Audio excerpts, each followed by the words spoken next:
الحمد لله رب العالمين اللهم صل على محمد وعلى آل محمد كما صليت على إبراهيم وعلى آل إبراهيم إنك حميد مجيد اللهم بارك على محمد وعلى آل محمد كما باركت على إبراهيم وعلى آل إبراهيم إنك حميد مجيد.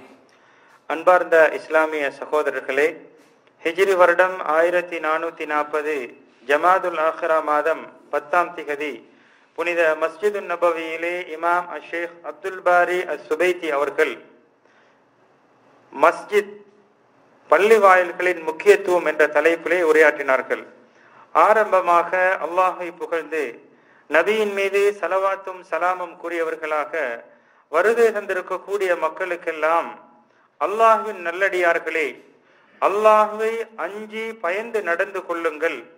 ஒரு மனிதன் புத்தியுள்ளவன் கட்டு சாதனங்களாக எடுத்துக்கொள்ளக்கூடியவைகளில் மிகவும் பிரதானமானது அல்லாஹ்வை தக்வா செய்வதுதான் என்று கூறிவிட்டு, யா அய்யுஹல்லதீன ஆமனு தகுல்லாஹ் ஹக்க துகாத்திஹ் வலா தமூதுன்ன இல்லா வ அன்தும் முஸ்லிமூன், இறை விசுவாசிகளே, அல்லாஹ்வை நீங்கள் முறையாக அஞ்சு கொள்ளுங்கள், முஸ்லிம்களாகவே அன்றி மரணிக்க வேண்டாம் என்று தக்வாவை கொண்டு உபதேசம் செய்தவர்களாக, நிச்சயமாக அல்லாஹ் சுப்ஹானஹு வ தஆலா ஒரு மனிதனுக்கு அருள் பாலிப்பதென்பது, ஒரு மனிதனுக்கு அவனது அருளை சொரிவதென்பது அல்லாஹ் சுப்ஹானஹு வ தஆலாவுக்கு கட்டுப்பட்டு நடக்கக்கூடிய விதத்திலே அந்த அடியானை அல்லாஹ் பயன்படுத்துவான், அந்த அடியானை பயணிக்க செய்வான்.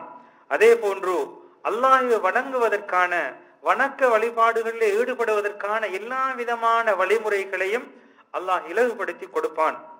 அதே போன்று நன்மையான எல்லா விடயங்களுக்குமான திறவுகோலை அல்லாஹ் சுப்ஹானஹு வ தஆலா அந்த மனிதனுக்கு இலகுபடுத்தி கொடுப்பான். அந்த வகையிலே பள்ளிகளை நிர்வாகம் செய்வதென்பது, அல்லாஹுடைய இல்லங்களை நிர்வாகம் செய்வதென்பது நன்மையான வழிகளில் ஒரு பிரதானமான வழியாக இந்த பள்ளி நிர்வாகம் இருக்கின்றது. அல்லாஹ் சுப்ஹானஹு வ தஆலா தனது அடியார்களில் அவன் நாடியவர்களுக்கு இந்த சந்தர்ப்பத்தை கொடுக்கின்றான். எனது வீட்டை நிர்வாகம் செய்வதற்கான உரிமையை அல்லாஹ் தான் நாடிய அடியார்களுக்கு கொடுக்கின்றான். அந்த பள்ளி நிர்வாகத்தினூடாக அவர்கள் ஒரு கௌரவமான, ஒரு மகிமை மிக்க, ஒரு சங்கையான இடத்தை அடைந்து கொள்ள வேண்டும் என்பதற்காக, கொள்ள முடியுமான ஒரு நிலையை அல்லாஹ் இதன் மூலமாக கொடுக்கின்றான். அல்லாஹ் சுப்ஹானஹு வ தஆலா அல் குர்ஆனிலே குறிப்பிடுகின்ற போது, இன்னமா யஅமுரு மசாஜிதல்லாஹ், நிச்சயமாக அல்லாஹ்வுடைய இல்லங்களை நிர்வாகம் செய்யக்கூடியவர்கள் யார் என்றால், மன் ஆமன பில்லாஹ், அவர்கள் அல்லாஹ்வை முறையாக முழுமையாக இறை விசுவாசம் கொள்ள வேண்டும், வல் யௌமில் ஆகிர், இறுதி நாளை ஈமான் கொள்ள வேண்டும், வ அகாம ஸலாத வ ஆத ஸக்கா, தொழுகையை நிலைநாட்டி ஜகாத்தும் கொடுத்து வருவதோடு, வலம் யக்ஷ இல்லல்லாஹ், அல்லாஹ்வை தவிர வேறு யாருக்கும் அச்சப்படாத, பயப்படாத, ஈமானில் உறுதிமிக்க, ஜகாத் கொடுக்கக்கூடிய, தொழுகையை நிலைநாட்டக்கூடிய, மறுமை நாளையும் அல்லாஹ்வையும் விசுவாசம் கொள்ளக்கூடிய மனிதர்கள் தான் இதற்கு தகுதியானவர்கள் என்று அல்லாஹ் சுப்ஹானஹு வ தஆலா கூறுகின்றார். எனவே நிர்வாகம் செய்வதற்கான உரிமை, தகமை என்னவென்று பார்ப்போம் என்றால், இந்த தகமைகள் எல்லாம் இருப்பது இன்றியமையாததாக இருப்பதை நாம் உணர்ந்து கொள்ள வேண்டும். இந்த பள்ளி வாயில்களுடைய விடயத்திலே அல்லாஹ் சுப்ஹானஹு வ தஆலா ஒரு மனிதன் உலகத்திலே இருக்கக்கூடிய இடங்களில் இந்த பள்ளி வாயிலை நிர்வாகம் செய்வதனூடாக அல்லாஹுடைய அன்பை, அரவணைப்பை, கருணையை பெறுவதற்கான ஒரு இலகுவான தன்மையாக இந்த பள்ளி வாயில்கள் இருக்கின்றன. இதன் காரணமாகத்தான் அல்லாஹ்வின் தூதர் ஸல்லல்லாஹு அலைஹி வஸல்லம் அவர்கள் கூறுகின்றார்கள், அஹப்புல் பிலாதி இலல்லாஹி மசாஜிதுஹா, உலகத்திலே இருக்கக்கூடிய எல்லா இடங்களிலும் சிறப்பான, அல்லாஹுக்கு மிக விருப்பமான இடம் அல்லாஹுடைய இல்லங்களாக இருக்கின்றன. வ அப்கதுல் பிலாதி இலல்லாஹி அஸ்வாகுஹா, அல்லாஹுக்கு கோபமான, வெறுப்பான விடயங்களாக இருக்கக்கூடியவைகள் கடை தெருக்களாக இருக்கின்றன என்று நபி ஸல்லல்லாஹு அலைஹி வஸல்லம் அவர்கள் கூறுகின்றார்கள்.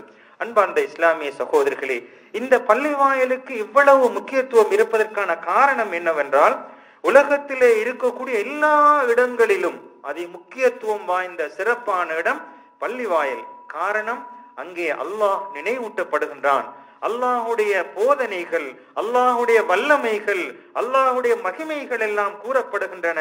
அங்கே தொழுகைகள் நிலைநாட்டப்படுகின்றன. அல்லாஹுடைய கலாமாகிய அல் குர்ஆன் ஓதப்படுகின்றது. ஒவ்வொரு நேர தொழுகைக்காக அதான் ஒலிக்கப்படுகின்றது.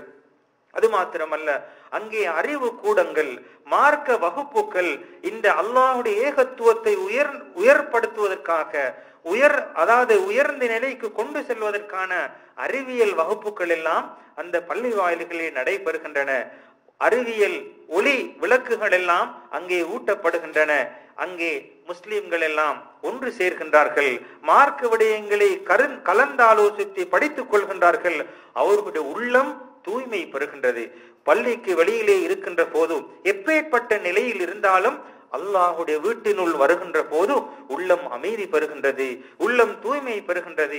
இதன் காரணமாகத்தான் அல்லாஹ் அல் குர்ஆனிலே கூறுகின்றான், ஃபீ புயூத்தின், அதாவது சில இல்லங்களிலே, அல்லாஹுடைய வீடுகளிலே அல்லாஹ் சுப்ஹானஹு வ தஆலா அவனை ஞாபகமூட்டப்படுவதற்காக, அவருடைய திருப்பெயர்கள் ஞாபகமூட்டப்படுவதற்காக அந்த வீட்டை அல்லாஹ் கொடுத்து அனுமதி வழங்கி இருக்கின்றான்.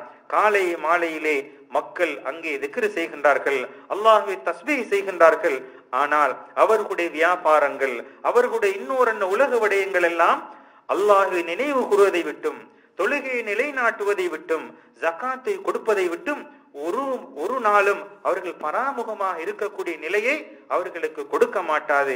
மாறாக அவர்கள் நாளை மறுமையிலே அல்லாஹ்வை சந்திக்க இருக்கின்றேன், அல்லாஹ் என்னிடத்திலே கேள்வி கணக்கு கேட்க இருக்கின்றான் என்ற அந்த உயரிய எண்ணத்தை அடிமனதிலே ஆழமாக பதித்துக் கொண்டதின் காரணமாக இவைகள் எல்லாம், அவருடைய உலக இன்பங்கள் எல்லாம், வியாபாரங்கள் எல்லாம், இந்த அல்லாஹ்வை தொழுவது, அல்லாஹ்வை திக்ர் செய்வது, ஜகாத் கொடுப்பது போன்ற விடயங்களை விட்டும் ஒருபோதும் அவர்களை தடுக்க மாட்டாது. அன்பார்ந்த இஸ்லாமிய சகோதரர்களே, இந்த பள்ளியுடைய முக்கியத்துவம் கருதி ஆரம்ப காலம் தொட்டு எவ்வளவு முக்கியமாக இதனை பேணி வந்திருக்கின்றார்கள் என்பதை நாம் வரலாறுகளிலே காணலாம். எனவே பள்ளி என்பது ஒரு மனிதனுடைய வாழ்க்கையிலே மிகவும் முக்கியத்துவமான ஒரு விடயமாக இருக்கின்றது. அந்த பள்ளி வாயில்களுடைய கட்டுமான பணிகள், அதனுடைய நிர்வாக பணிகள், அதனை தொடராக சீராக பராமரிக்கக்கூடிய வேலைகள் எல்லாம் மிகவும் முக்கியத்துவம் வாய்ந்த ஒரு பெருமதி மிக்க ஒரு வேலையாக இருக்கின்றது.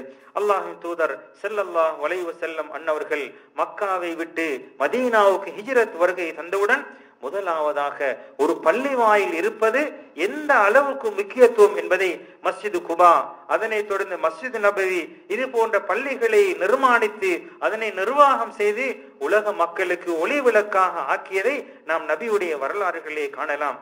நபி அவர்களுடைய வஃபாத்துக்கு பின்னால் அதனை தொடர்ந்து வந்த குலஃபாக்களான அபூபக்கர், உமர், உஸ்மான், அலி ரலியல்லாஹு அன்ஹும் ஜமீஅன், இது போன்ற குலஃபாக்கள் எல்லாம் அதே வழியை பின்பற்றி பள்ளிக்குரிய முக்கியத்துவத்தை, அந்த பள்ளி எவ்வாறு பயன்படுத்தப்பட வேண்டும், அந்த பள்ளியுடைய அந்தஸ்து எவ்வாறு காக்கப்பட வேண்டும் என்பதை வரலாறு நெடுக அவர்கள் பாதுகாத்து வந்ததை நாம் பார்த்து வரலாம்.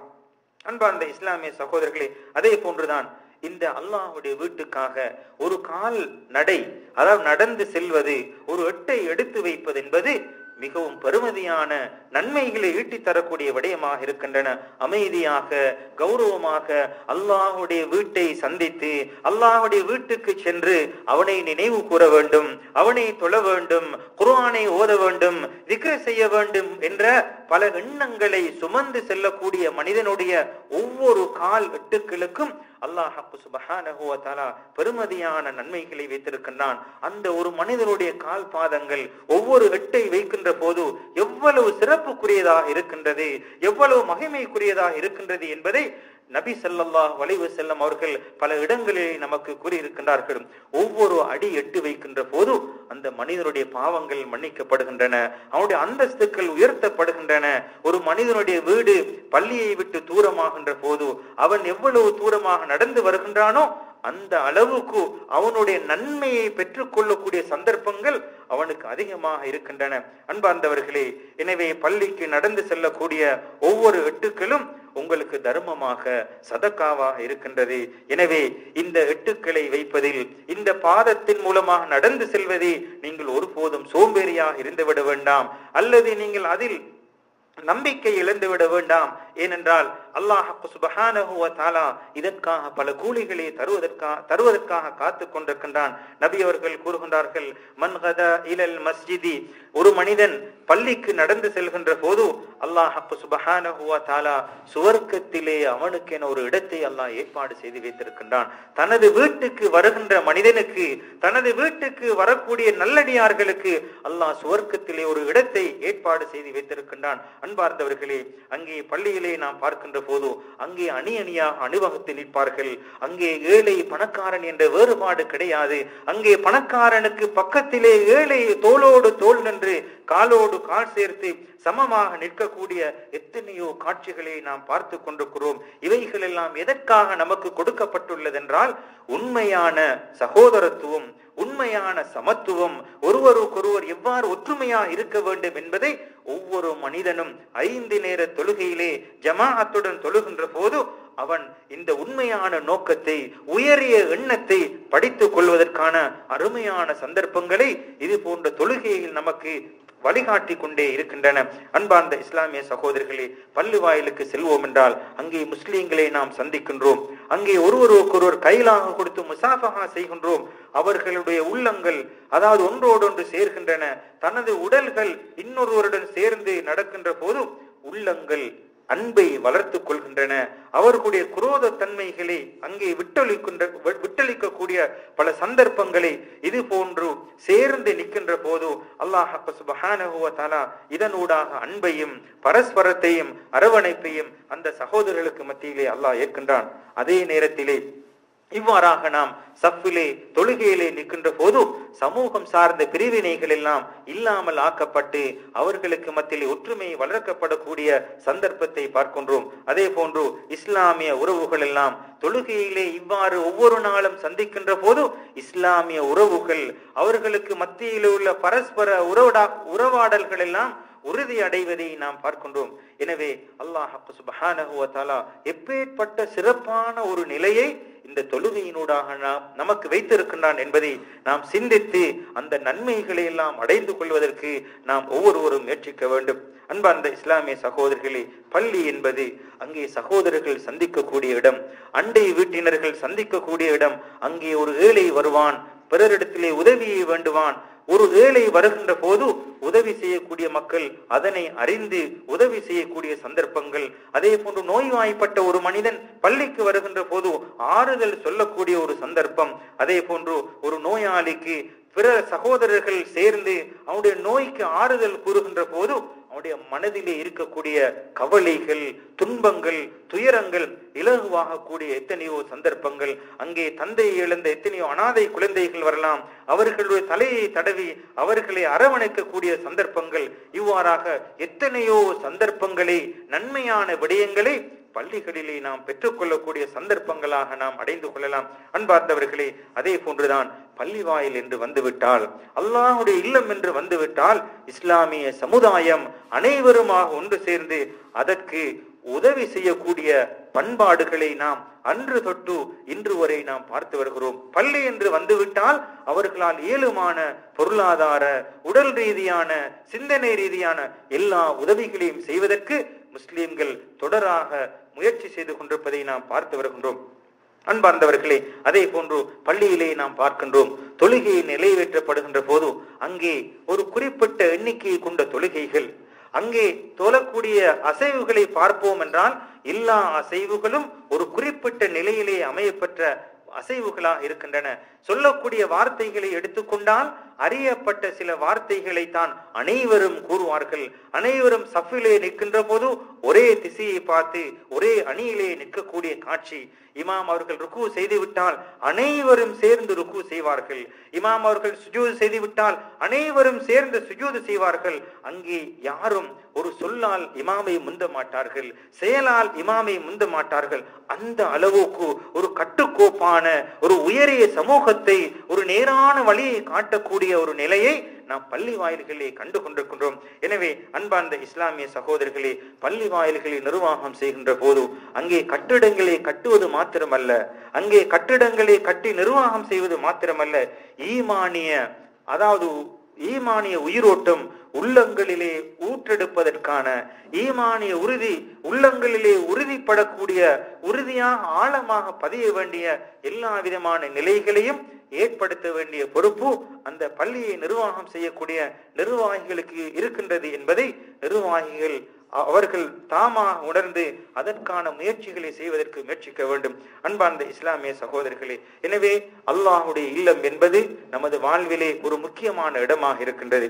அதனை எவ்வாறு பயன்படுத்த வேண்டும் என்று அல்லாஹ்வின் தூதர் ஸல்லல்லாஹு அலைஹி வஸல்லம் அவர்கள் நமக்கு காட்டி தந்திருக்கின்றார்களோ அந்த முறையிலே தொழுவதற்காக, குர்ஆன் ஓதுவதற்காக, திக்ர் செய்வதற்காக, இன்னொரு நல்ல வணக்கங்களை செய்வதற்காக அந்த பள்ளி வாயிலை பயன்படுத்தி நாம் நடந்து செல்லக்கூடிய ஒவ்வொரு இட்டுக்களையும் நமக்கு தர்மமாக ஆக்கிக் கொள்ளக்கூடிய இன்னொரு பல சந்தர்ப்பங்களை ஏற்படுத்தி கொள்ளக்கூடிய சந்தர்ப்பங்கள் இருக்கின்றன. எனவே இந்த அனைத்து விதமான சந்தர்ப்பங்களையும் அல்லாஹுடைய வீட்டிலிருந்து நல்ல பயன்களை பெற்ற நன்மக்களாக நம் அனைவரையும் அல்லாஹ் ஆக்கி அருள் புரிவானாக.